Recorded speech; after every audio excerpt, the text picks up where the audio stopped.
In this video, I'm going to explain you how to use JobScan Power Edit.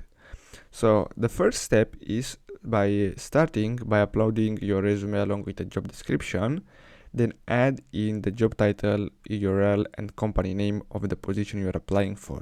And then you're gonna have to select Power Edit. You'll see your match report on the top left side of the screen. So you'll see right here. And then basically underneath you'll spot suggested skills with missing skill listed in red. As with the old experience, you'll see provided suggestions on how to optimize your resume, adjust to improve your match score, and add exact keyword or suggested phrases to increase your score. And as you can see, to access Power Edit, you can find it in the top menu. So it's gonna be up here. So basically, that's all you have to do. So I hope you found this video helpful. Thanks for watching, guys.